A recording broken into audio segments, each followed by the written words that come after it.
원래 유튜브가 개인 방송이니까 제가 요소수에 대해서 공영 방송에 하지 못하는 그냥 저는 정말 개인적인 의견을 한번 내보도록 하겠습니다. 제가 어제 대구를 갔다가 황간휴게소를 들리려고 했는데 고속도로 바깥까지 빠져나온 트럭 행렬 때문에 들어가지 못했어요.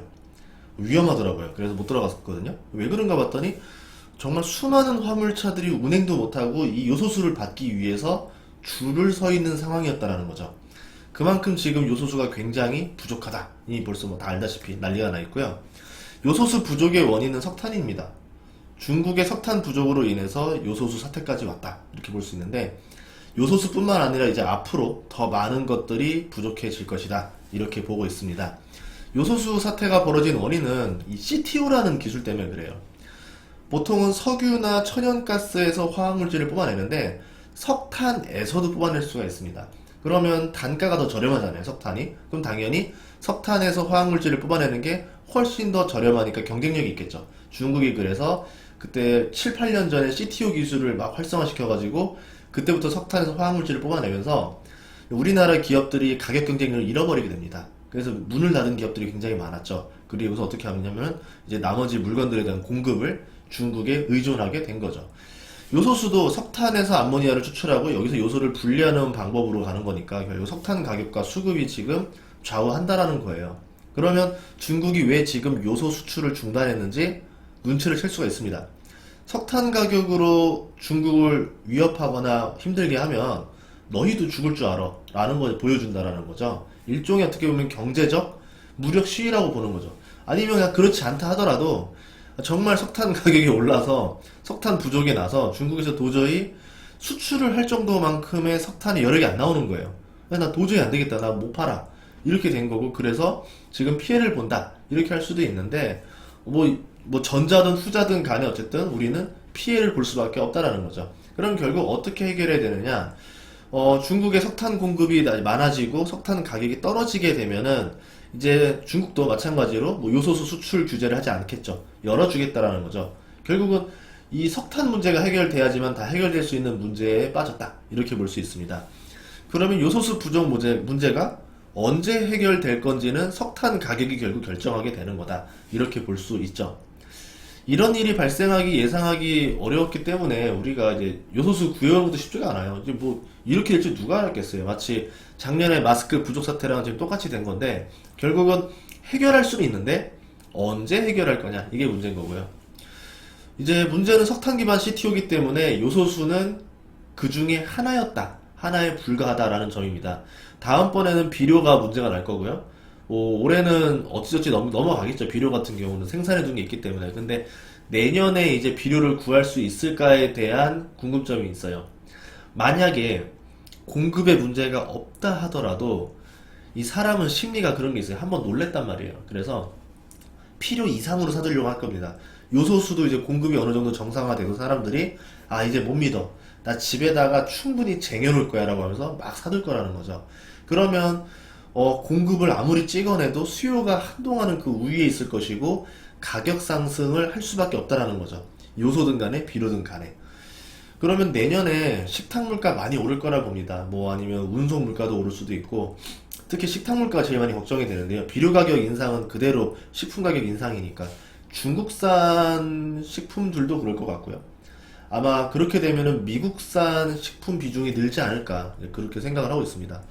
다음 문제는 마그네슘이에요. 여기서 중국의 의도를 알 수 있는데요. 한국은 마그네슘 수입을 100% 중국에 의존하고 있습니다. 중국은요, 세계 마그네슘 85%를 차지하고 있어요. 근데 석탄 부족 때문에 가동률이 절반으로 하락했죠. 그래서 마그네슘도 조만간 수출 중단될 수도 있다. 이렇게 우려하고 있어요. 마그네슘 같은 경우는 최근 들어서 더 많이 활용처가 늘어났는데 차량 무게를 줄일 때 알루미늄 합금을 만들어서 해요. 그러니까 알루미늄 합금을 만드는 데 활용이 된다. 이렇게 볼 수 있고요. 그 외에도 뭐 스마트폰, 배터리 만드는 데도 활용하고 있습니다. 마그네슘 부족은 언제 올 거냐? 전문가들 예상으로는 2주에서 3주 뒤에 올 것이다. 이렇게 보고 있고요. 그럼 이 문제의 근본적인 이제 원인은 뭐냐면 가격적인 이유로 환경적인 이유로 자국의 공장을 없애고 중국에서 공급을 의존했던 공급망 시스템이라는 거죠. 이게 근본적인 원인입니다. 마스크 때도 느꼈었던 이 공급망 붕괴 현상이 단순히 가격이 저렴하다라는 이유만으로 이제 타국에다 생산을 의존하면은 큰일 나는구나. 앞으로 하면 안 되는구나. 이거를 전 세계가 느끼게 한 사건이죠. 1년마다 계속 이거를 각인시켜주고 있어요. 그러면 국가도 정책이 바뀔 수밖에 없다는 겁니다. 개인적으로 저는 그래서 이 문제가 세계 경제의 방향을 틀 수 있는 사건이라고 봐요. 이제 보호무역주의 같이 한때 이제 자국 공급망 보호주의 이렇게 가겠죠. 보조금을 줘서라도. 그러면 무역량도 떨어질 수밖에 없습니다. 그동안은 저쪽이 싸면은 저쪽 가서 다 공급하면 되지. 중국이 저렴하니까 중국에서 수입받으면 되지 하니까 이제 공급망, 무역량이 활성화가 됐습니다. 근데 이렇게 되게 되면 나중에 시간이 지나면 무역량이 떨어지겠죠. 돈의 회전이 떨어질 겁니다. 돈의 회전이 떨어진다는 거는 앞으로 시간이 지나면 경제가 침체될 수 있다. 이렇게 볼 수 있죠. 뭐 그거는 나중 얘기고 우선은 먼저 보자라고 하면 이제 국가들은 이제 보조금을 지원해서라도 공급망부터 보호하려고 할 거예요. 그거는 뭐 나중 얘기고 이러면서 만약에 사태가 벌어져도 자국에서 밸류 체인이 망가지지 않도록 이제 핵심 산업들을 지키면서 보호하려고 할 거예요. 대표적으로 미국은 이거를 굉장히 트럼프 때부터 오랫동안 준비하고 있었습니다. 지금 대표적인 사례를 보자라고 하면은 최근 사건에서 미국 법무부가 삼성, 하이닉스, TSMC 같이 이런 다른 나라 업체들을 압박을 해가지고 반도체 기밀을 내놓으라고 지금 이러고 있어요. 반도체 기밀 내놔라. 솔직히 그냥 대놓고 그냥 깡패짓 하는 거예요. 내놔라. 내놔. 그냥 이거 여기서 이번에 뉴스상으로는 어떻게 좀 기밀을 살짝 피해서 제출했다 했더니 미국에서 뉴스 또 나왔죠. 아니다. 2차로 또 요구할 거다. 이러면서 결국은 기밀 다 내놓을 때까지 요구할 거다라 이렇게 보고 있습니다. 그러면 뭐 왜 필요한지 이게 왜 꼭 써야 됩니까? 라는 설명 같은 건 부족하고 그냥 내놔 이렇게 때를 쓰고 있는데 그러니까 원래 욕심은 이런 거예요. 앞으로 4차 산업에서 중요해질 시장이 반도체 시장이고 반도체가 없으면 큰일 납니다. 그럼 미국이라는 나라가 반도체 중에서도 특히 핵심 산업들이 대만과 한국에 많이 있기 때문에 그것들의 기술을 빼와서 미국 내에서도 설치를 하겠다라는 거죠. 미국에다 공장을 짓던가 뭐 아니면 지금 진짜 미국에 공장 지으라 했었죠. 그리고 기술도 내놓으라 했죠. 그럼 이렇게 됐을 때 인텔이 굉장히 유리해지지 않을까. 그 외에 뭐 미국에 있는 반도체 회사들도 유리해지지 않을까 이렇게 생각을 합니다. 과거에 미국은요 한번 내가 가져야 되겠다 그러면 끝까지 독점을 하고 있거든요. 힘을 써서라도. 대표적인 데가 석유. 예전에 중동의 석유 시장을 달러로 독점했습니다. 만약에 석유 시장을 달러로 독점할 수 없게 다른 맘을 먹는 중동에 있는 국가는 전쟁으로 그냥 쳐버렸어요. 그냥 어떻게 해서든 그 중동의 석유 패권을 쥐고 있었습니다. 근데 이번에는 반도체 자체가 하나의 패권이라고 보는 것 같아요. 반도체 시장을 이번에는 기술로 독점을 해야 된다. 그래서 여기를 가지고 있죠. 중국에게는 이랬잖아요. ASML한테 그거 EUV 주면 안 돼. 노광장비 주지 마. 해가지고 막아버렸잖아요. 이건 대놓고 하는 기술 독점이라는 거죠. 그럼 미국은 어쨌든 앞으로 4차 산업혁명이 벌어진다 하더라도 계속 강자로 군림할 수 있다라는 거죠.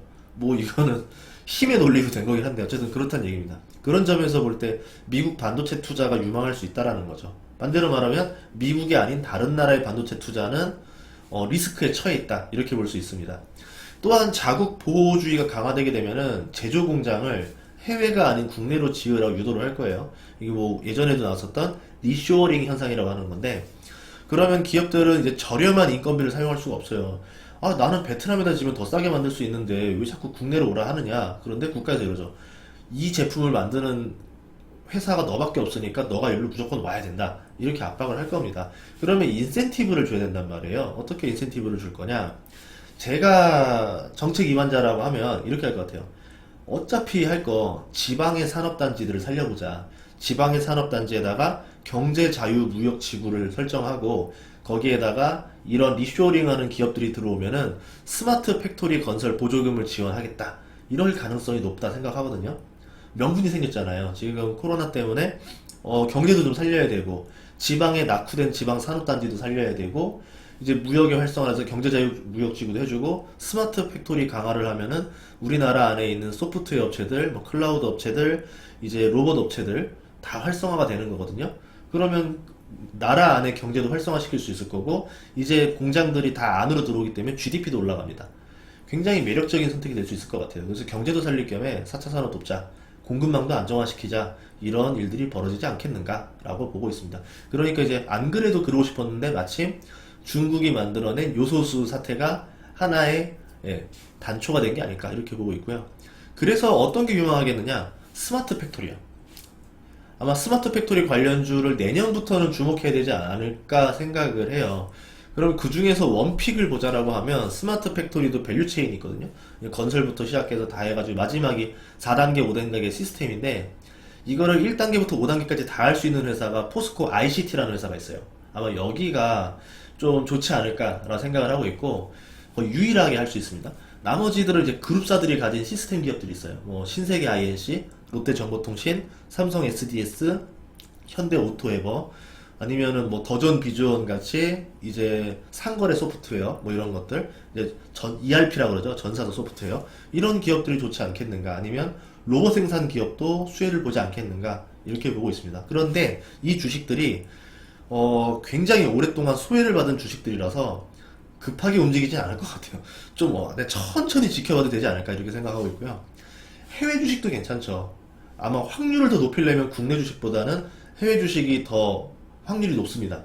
어느 나라라도 스마트 팩토리를 시작하면 수혜가 나오는 거기 때문에 그렇게 보자고 하면은 이제 로봇을 만들고 하는 회사들인 일본의 화낙도 있고 일본의 키엔스도 괜찮죠. 이 두 개 회사 괜찮을 것 같고 미국으로 치면은 GE, 로크웰 오토메이션, 허니엘 이런 기업들, 아니면 아마존, 마이크로소프트 같이 클라우드 회사들, 독일 기업도 매력적인 게 많아요. 독일도 제조업 강국이기 때문에 보쉬라던가 쿠카 같은 자동화 회사들, 또는 이제 SAP라고 있거든요.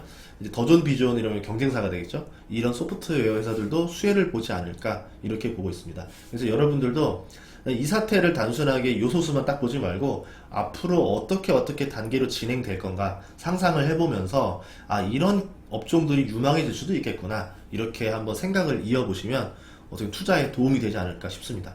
물론 제가 틀릴 수도 있어요. 그런데 이런 상상을 많이 하다 보면은 결국은 남들이 발견하지 못하는 좋은 주식을 한 개, 두 개씩 발견할 때가 있더라고요.